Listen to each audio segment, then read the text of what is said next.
आपका होस्ट मियां उमर और आप देख रहे हैं प्रोग्राम जंगल के मुहाफिज। आज हमारे साथ जंगल के मुहाफिज मौजूद हैं मैम मैमूना, जो कि लेक्चरार हैं बॉटनी और बायोलॉजी की यूनिवर्सिटी ऑफ सेंट्रल पंजाब में। अस्सलाम वालेकुम मैम। वालेकुम अस्सलाम। मैम, सबसे पहले आपसे जानेंगे आपकी एजुकेशन के हवाले से।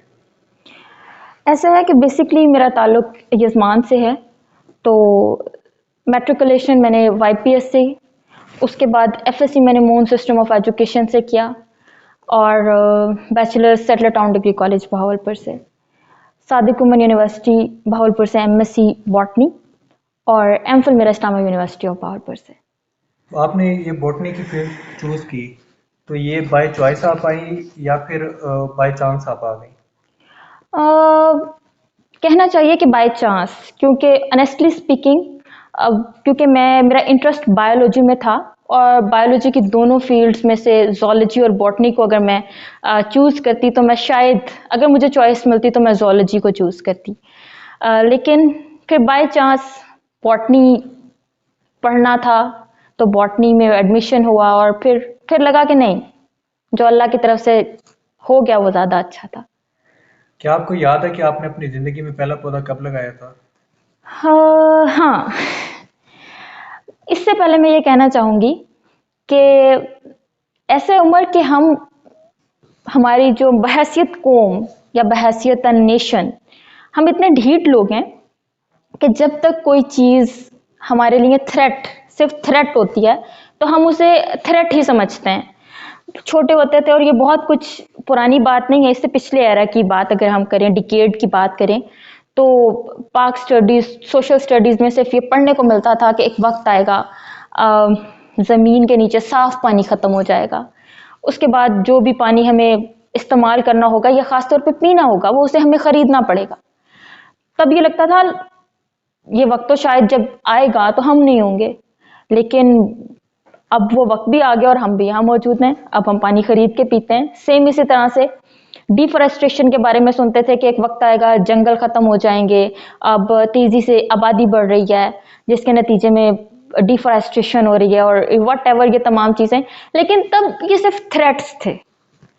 तब मैं अगर ऑनेस्टली आपको बताऊं तो तब ऐसा कब नहीं हुआ कि ये बताया जाए या इस बारे में कोई अवेयरनेस स्कूल या कॉलेजेस में हम लोगों को मिली हो कि हम इस पे काम करें, सिर्फ इसको पढ़ा जाता था।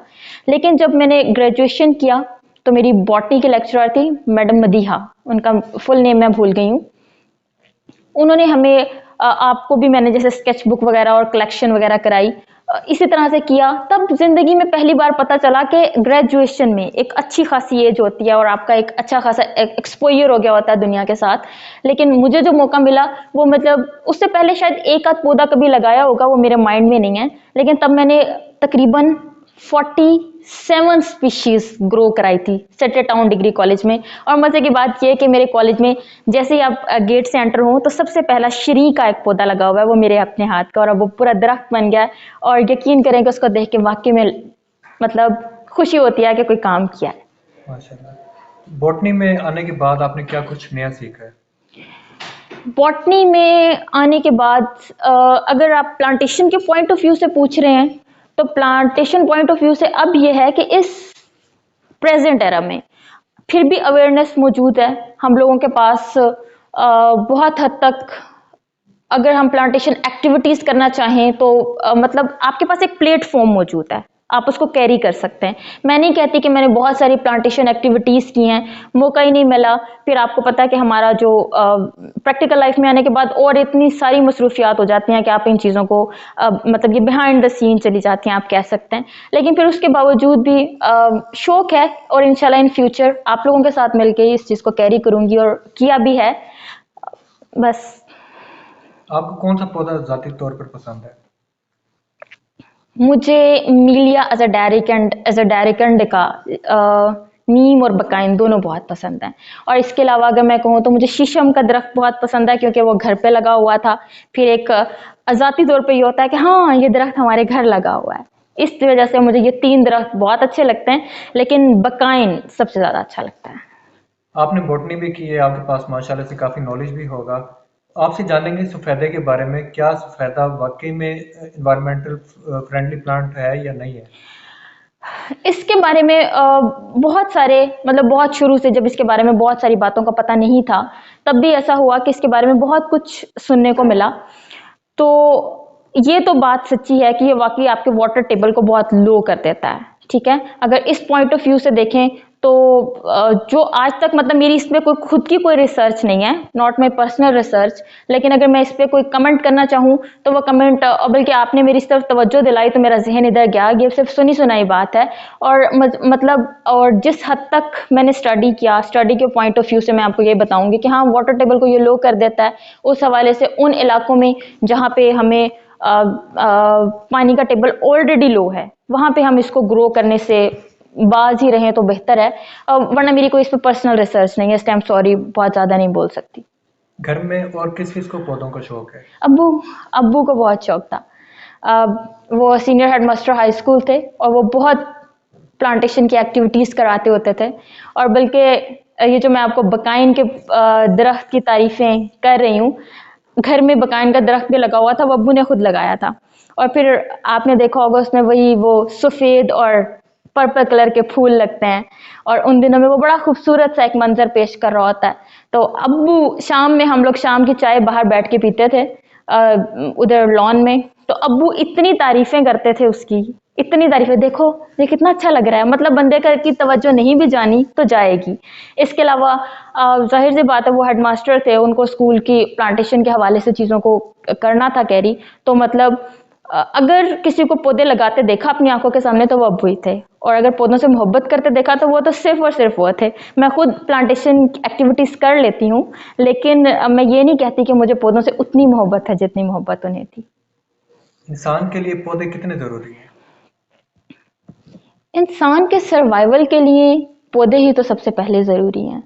आप देखें कि हमारे एनवायरनमेंट को क्लीन करने में, हमारी ऑक्सीजनेशन के लिए, और अब आप देखें कि अभी मैंने बयान किया कि हमारे पास क्लीन वाटर की इंतहाई कमी हो गई है, प्योरीफाइड वाटर, ख़ास तौर पर ड्रिंकिंग पर्पस के लिए। तो आपको पता है कि ये इन तमाम चीज़ों में प्लांटेशन का इंतहाई रोल है। तो मैं कहूँगी कि डायरेक्टली अफेक्ट करने वाली चीज़ों में जो हमारी लाइफ को डायरेक्टली इन्फ्लुएंस करती हैं, प्लांट्स उनमें से एक हैं, on the first priority. Plantation को प्रमोट करने के लिए टीचर्स को क्या रोल प्ले करना चाहिए? टीचर्स को, of course being a teacher, मैं ये कहूँगी कि अभी मैंने आप लोगों के साथ मिलके सिर्फ 2 से 3 प्लांटेशन एक्टिविटीज़ की हैं, और उसमें मैं ये कहना चाहूँगी कि उसमें सपोर्ट की ज़रूरत होती है, इंस्टीट्यूट की तरफ से भी सपोर्ट की ज़रूरत होती है, और आपको उसके लिए मॉरल सपोर्ट और फाइनेंशियल सपोर्ट, हर चीज़ की ही ज़रूरत होती है, ठीक है। तो मैं कहूँगी कि जो बंदा जहाँ पे आपकी जो हेल्प कर सकता है, पहली बात तो ये कि जो अथॉरिटेटिव पर्सन है, वो अगर आपके साथ हैं तो ये चीज़ें बहुत आसान और बहुत स्मूथली कैरी हो सकती हैं। लेकिन क्योंकि मैं आपको बताऊं कि इससे पिछले, जब तक ये चीज़ें सिर्फ थ्रेट थी कि डिफॉरेस्टेशन हो रही है, लेकिन अभी दरख्त मौजूद आंखों के सामने नजर आते थे, तो हम इसके लिए भागे नहीं फिर रहे थे कि हम दरख्तों को कैसे बचाएं। अब जब जंगलात की इंतहाई कमी हो गई है, तो अब हमें पता चल गया कि हम रिफॉरेस्टेशन कैसे करें, ठीक है। तो अब बात वही है कि क्योंकि अवेयरनेस, मुझे खुद को भी अवेयरनेस नहीं थी, और मैं कोई आपसे बहुत ज़्यादा पुरानी नहीं हुई, लेकिन उसके बावजूद अवेयरनेस नहीं थी, तो ये चीज़ें प्रमोट करने की अभी ज़रूरत है। पहले तो इसकी अवेयरनेस देने की ज़रूरत है, बीइंग अ टीचर भी। और दूसरा ये कि बच्चों को प्लेटफॉर्म प्रोवाइड करना, ऑफ कोर्स एक टीचर को बहुत बेहतर तरीके से एक प्लेटफॉर्म प्रोवाइड कर सकता है कि अगर वो कोई प्लांटेशन की एक्टिविटी कराना चाह रहा है या व्हाट एवर इस सेंस में, तो मैं कहती हूँ कि हाँ, मेजर रोल्स में से एक रोल है टीचर का।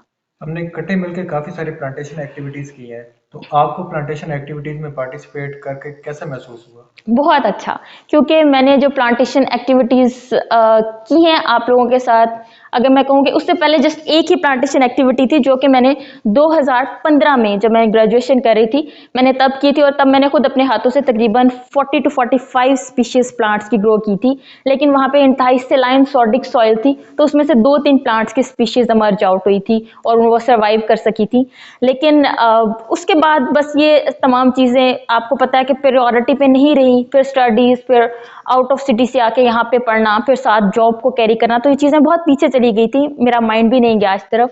थैंक्स टू यू, आपके साथ बहुत सारी प्लांटेशन एक्टिविटीज़ करने के बाद मतलब एक इनर सेटिस्फेक्शन होती है कि हाँ, हम सिर्फ बोल नहीं रहे इन चीज़ों के बारे में, हम इन चीज़ों के लिए प्रैक्टिकली भी कुछ कर रहे हैं, तो वो एक इनर सेटिस्फेक्शन ही बहुत बड़ी बात है। बहुत शुक्रिया आपका कि आपने वक्त दिया है। तो एंड में आप हमारे देखने वाले नाज़रीन को क्या पैगाम देना चाहेंगे? मैसेज, क्योंकि इंटरव्यू एक्सक्लूसिवली प्लांटेशन पे की एक्टिविटीज़ पे बेस्ड था, तो मैसेज यही देना चाहूँगी कि अब तक जो ऐसा होता है कि बाज़ औक़ात हमें बहुत सारी अच्छी बातों का पता होता है, हम उनको इम्प्लीमेंट नहीं कर पा रहे होते। तो मैसेज यही है कि अब प्लांटेशन के हवाले से जो लोग अवेयरनेस के पॉइंट ऑफ व्यू से चीज़ों को कैरी कर सकते हैं, वो अवेयरनेस के पॉइंट ऑफ व्यू से चीज़ों को कैरी करें। जो प्लेटफॉर्म प्रोवाइड कर सकते हैं, वो प्लेटफॉर्म प्रोवाइड कर सकें, क्योंकि मेरा मानना ये है कि हम अपने बच्चों को अगर प्लेटफॉर्म प्रोवाइड करेंगे तो जाहिर सी बात है चीज़ों को हम तभी लेके आगे चल सकते हैं। तो ये कोई इतना मुश्किल टास्क नहीं है, और पौधों से मोहब्बत करवाना भी कोई मुश्किल बात नहीं है, क्योंकि आप सिर्फ पौधों के फ़वाइद बता दें तो पौधों से मोहब्बत एक ऑब्वियस सी चीज़ है। Thank you. बहुत शुक्रिया आपका। तो इसी के साथ आपसे इजाज़त चाहेंगे। अल्लाह हाफ़िज़।